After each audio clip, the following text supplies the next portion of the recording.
Hello दोस्तों, मैं SK Choubey. जैसे HCF LCM का हम लोगों ने दो वीडियो में LCF क्या है, LCM क्या है, वो हम लोगों ने देखा था, उसके बारे में समझा था और सीखा था। उन दोनों के बीच में क्या रिलेशन होता है, उससे क्या क्या कंसेप्ट होता है, ये सारी बातें हमने दो वीडियो में देख लिया है। अगर जो भी बच्चे उन दोनों वीडियो को नहीं देखा है तो उन दोनों वीडियो को पहले देखें, फिर इस वीडियो को देखें, तब जाके समझ में आएगा। जैसे क्वेश्चन बोल रहा है, क्वेश्चन है कि दो संख्याओं का HCF और LCM 21 और 84 है। यदि दो संख्याओं का अनुपात 1:4 है तो उन दोनों में से बड़ी संख्या क्या होगी। उन दोनों में से बड़ी संख्या क्या होगी। देखो, पहली संख्या दूसरी संख्या, आपको याद होगा मैंने बोला था कि पहली संख्या 4x है, दूसरी संख्या 4y है। तो अगर हम इन दोनों का अनुपात कर ले तो 4 से 4 कट जाएगा, x/y, यानी दो संख्याओं का अनुपात x/y आएगा। दो संख्याओं का अनुपात x/y आएगा। x के जगह पर क्या है, 1 है।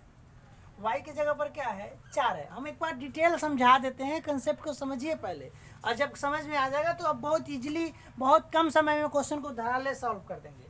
तो हमने देखा, हमने ये भी बताया था कि HCF गुना x, पहली संख्या HCF गुना x, दूसरी संख्या HCF गुना y।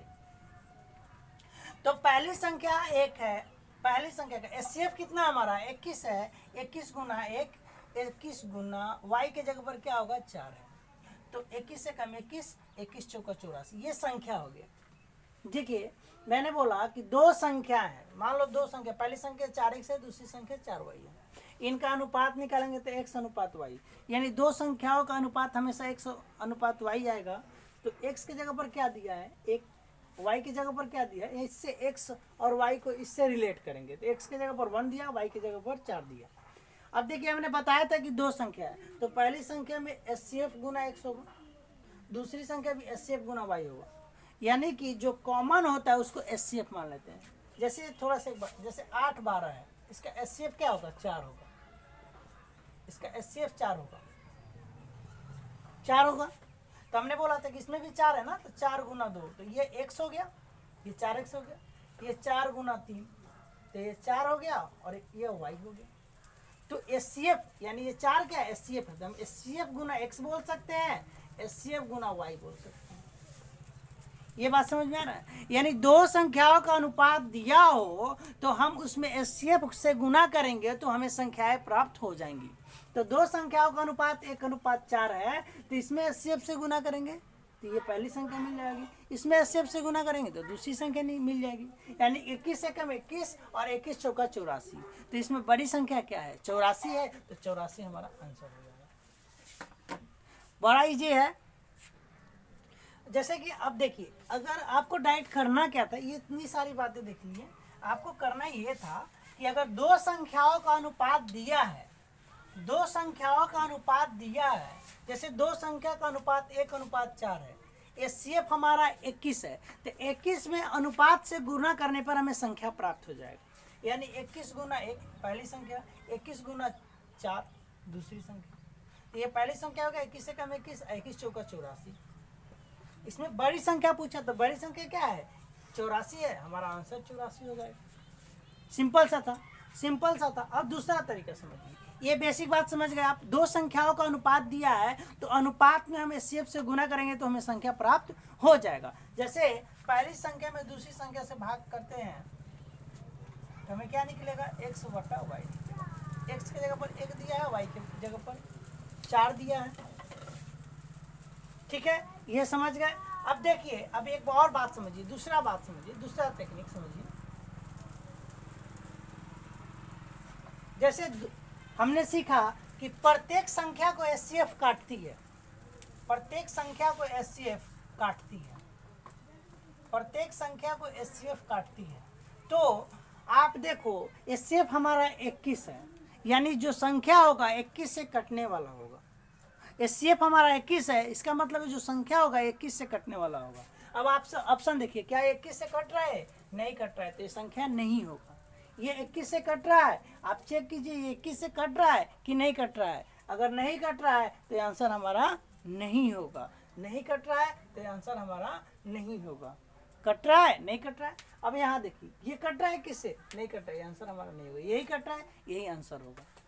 एचसीएफ प्रत्येक संख्या को काटती है। हमने आपको बताया था कि एचसीएफ प्रत्येक संख्या को काटती है, तो यानी कि एचसीएफ जो है हमारा वो प्रत्येक संख्या को काटेगी, यानी बड़ी संख्या को भी काटेगी। बड़ी संख्या इसमें से जो ऑप्शन कटेगा वो आंसर होगा। अगर आपको लगता है कि सर 2 ऑप्शन मिल जाए तो क्या करेंगे, ऐसा भी क्वेश्चन आएगा, आपको वैसा भी करके हम दिखाएंगे। जैसे एक क्वेश्चन है हमारा कि 2 संख्याओं का अनुपात 4:5 है, उनका एलसीएम 120 है, तो वह संख्या क्या होगा। आइए देखिए, इस क्वेश्चन को हम बहुत सारे तरीका से बना सकते हैं, और हमने आपको बहुत सारा तरीका कंसेप्ट दिया था। वैसे देखिए, मैंने बताया था कि एलसीएम बराबर 120 है। एलसीएम में हमने बताया था कि एचसीएफ गुने एक्स गुने वाई बराबर 120, यानी एचसीएफ क्या होता है, एक्स, और एचसीएफ गुना एक्स गुना वाई के बराबर होता है। हमने, आप याद कीजिए, हमने बताया था कि 2 संख्या अगर 4x 4y है तो इसका एलसीएम जो होगा 4xy होगा, और एचसीएफ इसका 4 है। तो देखिए ये 4 क्या है, एचसीएफ है, तो इसको हम ये भी बोल सकते हैं कि एचसीएफ गुना x गुना y। हमने बताया था कि अगर पहली संख्या 4x है, दूसरी संख्या 4y है, तो एचसीएफ 4 है, तो एलसीएम क्या होगा, 4xy होगा। 4 क्या है, एचसीएफ है, यानी इसको हम बोल सकते हैं एचसीएफ गुना x गुना y, यानी एलसीएम जो होता है एचसीएफ गुना x गुना y के बराबर होता है। x क्या है, अनुपात है, y क्या है, अनुपात है, संख्याओं का अनुपात है। तो हम यहाँ एचसीएफ x कितना है हमारा, यानी अनुपात कितना है, 4 गुने 5 बराबर 120। इसे काट दो 24, इसे काट दो 6, है ना। तो ये हमारा कट गया 6 बार में। तो एचसीएफ हमारा कितना आ गया, 6 आ गया। एचसीएफ 6 आ गया। हमने बोला कि एचसीएफ में अनुपात में एचसीएफ से गुना कर दो, संख्या प्राप्त होगा। तो 4:5 है, यानी 6 चौका 24, 6 पचे 30, संख्या में प्राप्त हो गया 24 30। यह एक हो गया मेथड जो हम बनाएंगे। फिर से समझिए, एलसीएम जो होता है एचसीएफ गुना एक्स गुना वाई। एक्स वाई क्या है, हमने आपको बताया है पिछले वीडियो में कि एक्स वाई सअभाज्य संख्या है, तो एचसीएफ और सअभाज्य संख्याओं का गुणनफल एलसीएम के बराबर होता है। क्लियर है, बात समझ में आ गया। एलसीएम एचसीएफ गुना एक्स गुना वाई बराबर 120, यहाँ से कैंसिल करेंगे, हमारा आ गया। जब एचसीएफ प्राप्त हो जाएगा तो अनुपात में एचसीएफ से गुना करेंगे तो हमें संख्या प्राप्त हो जाएगा। जैसे अनुपात 4:5 है, तो पहला अनुपात 4 है, उसमें एचसीएफ से गुना करेंगे 24, 5 है, 6 से गुना किया 30। ठीक है, अब दूसरा तरीका हम समझते हैं। अगर आप, और भी बहुत सारा तरीका है जिसे आप बना सकते हैं डायरेक्ट। अगर आप ऑप्शन से बनाना चाहते हैं तो देखिए, मैंने बताया था आपको कि यहाँ आप ऑप्शन देखिए, पहले क्वेश्चन बोला कि 4:5, पहली संख्या दूसरी संख्या, जो अनुपात बड़ा होगा वह संख्या बड़ा होगा। तो 5 बड़ा है 4 से, यानी कि पहली संख्या से बड़ी है दूसरी संख्या। यहाँ देखो, यहाँ पहली संख्या से बड़ी दूसरी संख्या है। यहाँ पहली संख्या से दूसरी संख्या बड़ी है, नहीं है, ये नहीं होगा।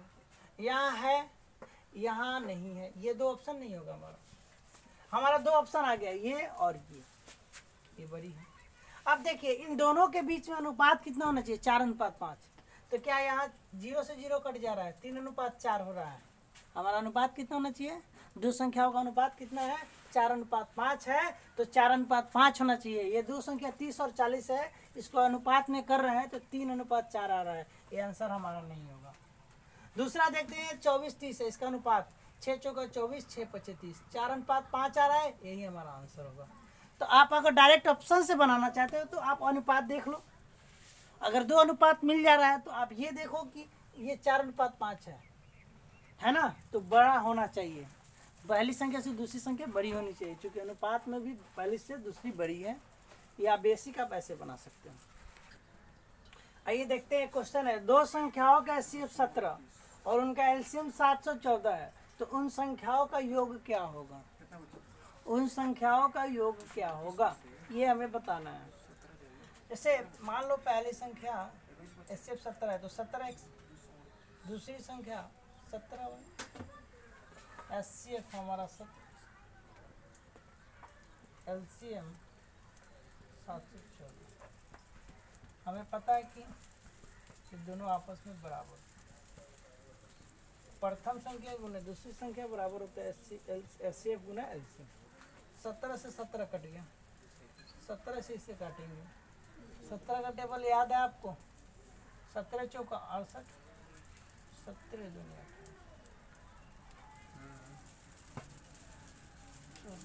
814 है ना, 17 चौका 68 है ना, 3 हो गया। आइए देखिए, तो 17 दूनी 34, ये हमारा हो गया एक्स वाई कितना हो गया 42, यानी कि अब एक्स वाई 42 है, इसको हम 42 को 6 गुना 7 भी बोल सकते हैं, यानी एक्स की जगह पर 6, वाई की जगह पर 7। अब हम पहली संख्या 17 गुना 6, 17 6, दूसरी संख्या 17 गुना 7। अब हमें बताना है योग, पहली और दूसरी का योग बताना है, यानी 17 कॉमन ले लेंगे, 6 + 7, 17 गुना 13 221, 17 51 हासिल 5, 17 कम 17 और 5 22, 221, ये आंसर हो गया हमारा। अब देखिए ये बेसिक बात हो गई, ये बेसिक बात हो गई। अब आइए एक और सीखते हैं, दूसरा मेथड सीखते हैं। पहली संख्या गुना दूसरी संख्या बराबर होता है एचसीएफ गुना एलसीएम, इसे हम डिफाइन करेंगे। यहाँ एक्स वाई की जगह पर 42 दिया, 42 को इस प्रकार से तोड़ेंगे, को प्राइम में तोड़ेंगे, ठीक है। आपको भी प्रैक्टिस करते करते पता चल जाएगा कि 42 को कैसे तोड़ेंगे। 7 गुना 6, एक्स 6 हो गया, वाई 7 हो गया। पहली संख्या 17 6 और 17 7। अब इसे गुना करने की कोई ज़रूरत नहीं है, आपको टाइम स्पेंड करने की कोई आवश्यकता नहीं है। आप डायरेक्ट यहाँ दोनों का सम पूछा है तो 17 कॉमन है, 6 + 7 13, 17 में 13 से गुना कर देंगे 2 से। अब देखिए दूसरी बात, हमें इतना बनाने की आवश्यकता नहीं था।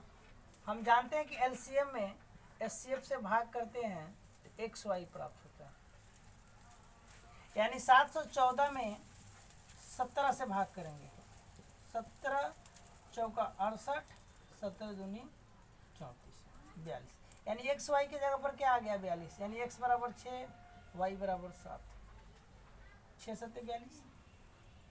अब यहाँ संख्याओं का योग पूछा है, पहली प्लस दूसरी संख्या का योग पूछा है, तो 17 कॉमन लेंगे, x plus y, 17 x y, x 6 है, वाई 7 है, 7 और 6 13 गुना 13 221। हम यहाँ डीएस का भी इस्तेमाल कर सकते हैं, डिजिटल सम का भी इस्तेमाल कर सकते हैं। अब 17 और 13 से जो ऑप्शन कटेगा वही हमारा आंसर हो जाएगा। 17 से ये भी कट रहा है, 17 से ये भी कटेगा, तो हम देखेंगे कि 13 से जो ऑप्शन कटेगा वो हमारा आंसर हो जाएगा, ठीक है। आइए क्वेश्चन देखते हैं। दो संख्याओं का एचसीएफ 16 और उनका एलसीएम 480 है, तो संख्या क्या होगी। देखिए इसको बनाना है। हम जानते हैं कि एचसीएफ प्रत्येक संख्या को काटती है, प्रत्येक संख्या को काटती है, तो जो ऑप्शन 16 से कट जाएगा वही हमारा आंसर होगा। क्या ये 16 से कट रहा है, नहीं कट रहा है, ये आंसर नहीं होगा। ये 16 से कट रहा है, नहीं कट रहा है, आंसर नहीं होगा। ये 16 से कट रहा है भैया, ये भी 16 से कट रहा है। अब हमें दो ऑप्शन मिला जो 16 से कट रहा है, दो ऑप्शन मिला जो 16 से कट रहा है। एक और बात समझिए, प्रत्येक संख्या जो है एलसीएम को काटती है, प्रत्येक संख्या एलसीएम को काटती है। तो हमने देखा कि एलसीएम हमारा कितना है 480 है। 480 64 से कटेगा, नहीं कटेगा। अब मैंने क्यों बोल दिया 64 से नहीं कटेगा भाई, डायरेक्ट मैंने कैसे बोल दिया कि 64 से 480 नहीं कटेगा, क्योंकि 64 में क्या है 10 नहीं है, 64 में 10 नहीं है और 480 में 10 है। अब देखो 480 में 64 से भाग करके देखो, 8 6 48, 8 8 64, ये कटेगा नहीं कटेगा। तो जब 64 से नहीं कट रहा है 480, प्रत्येक संख्या को एलसीएम को प्रत्येक संख्या एलसीएम को काटती है, तो ये 64 से 64 संख्या है तो एलसीएम को नहीं काट रही, यानी 480 को नहीं काट रही है, तो ये आंसर हमारा नहीं होगा, आंसर हमारा डी होगा। क्योंकि 80 से भी 480 कटेगा, 96 से भी कटेगा। आप देख सकते हैं करके, कोई दिक्कत नहीं। 480 96, इसे देख लीजिए, 16 3 48, 16 6 96, 6 5 30 कट रहा है, तो इससे नहीं कटेगा, ये आंसर हमारा नहीं होगा। बेसिक भी कुछ देख लेते हैं। आइए, ऑप्शन से ऐसे था, अब आइए बेसिक देखते हैं। अगर हमने अभी बताया आपको कि एलसीएम में एचसीएफ से भाग करते हैं तो हमें क्या प्राप्त होता है, एक्स प्राप्त होता है। यानी 480 में 16 से भाग करेंगे, 16 3 48, 30 है, यानी कि एक्स के जगह पर 6 5, वाई की जगह पर 6, यानी कि इसको हम बोल सकते हैं एक्स वाई बोले तो इसको बोल सकते हैं 6 गुना 5 या 5 गुना 6, कुछ भी बोलो, 5 गुना 6 बोलो या 6 गुना 5 बोलो, उससे कोई फर्क नहीं पड़ेगा। यानी ये एक्स हो गया, ये वाई हो गया। अब देखिए, अब वो करेंगे क्या कि संख्या पूछा है तो एचसीएफ में इससे गुना करेंगे। यानी एचसीएफ हमारा कितना है, 16 है। 16 गुने 5, 16 5 80, 16 6 96। आप ऐसे भी बना सकते हैं, ऐसे भी बना सकते हैं। हम देखते हैं दो संख्या 12,906 और 14,818 का एचसीएफ 478 है, तो उनका एलसीएम क्या होगा। बहुत ही आसान क्वेश्चन है, इसे सभी कोई सॉल्व कर सकता है, लेकिन अब इसे कम समय में कैसे सॉल्व करेंगे ये देखना है। जैसे पहली संख्या हमारे 12,906 है, दूसरी संख्या 14,818 है, एचसीएफ 478 है, एलसीएम हमें बताना है। हमें पता है कि पहली संख्या गुनी दूसरी संख्या बराबर होता है एलसीएफ गुना एलसीएम, ये बराबर होना चाहिए। अगर हम किसी भी तरीके से इसे सॉल्व करें तो हमें कैलकुलेशन करना पड़ेगा। अब इस कैलकुलेशन से कैसे बचे ये देखना है हमें, कि इस कैलकुलेशन से कैसे बचे। यहाँ देखिए 8 6 अंतिम अंक का काम करते हैं, लास्ट डिजिट। हमने लिखा भी था शुरू के वीडियो में कि हम 4-5 मेथड से बनाएंगे, जिसमें मैंने एक लास्ट डिजिट की चर्चा की थी। तो लास्ट डिजिट इसका क्या है, 6 है। इसका लास्ट डिजिट क्या है, 8 है। 8 और 6 में गुना करेंगे क्या आया, 48, यानी कि लास्ट में क्या आया हमारा 8। लास्ट डिजिट 6 है, लास्ट डिजिट 8 है, इसमें हमने मल्टीप्लाई किया तो क्या आया 48। 48 का मतलब लास्ट डिजिट क्या है 8।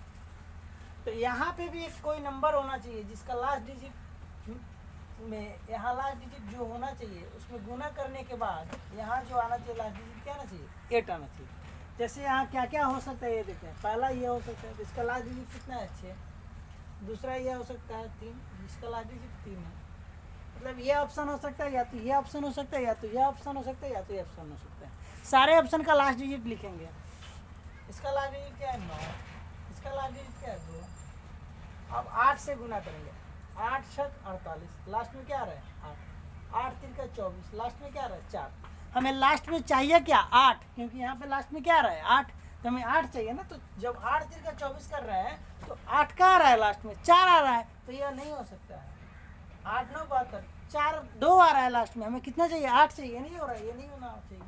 8 दूनी 16, ये भी नहीं होगा। यानी 8 में 6 से गुना करने पर 8 6 48 आ रहा है, लास्ट में क्या आ रहा है 8 आ रहा है। तो कौन सा 6 किसका लास्ट डिजिट है, तो 6 इसका ऑप्शन ए का लास्ट डिजिट है, तो ऑप्शन ए आंसर होगा। आप कैलकुलेशन करके सॉल्व करके देख सकते हैं।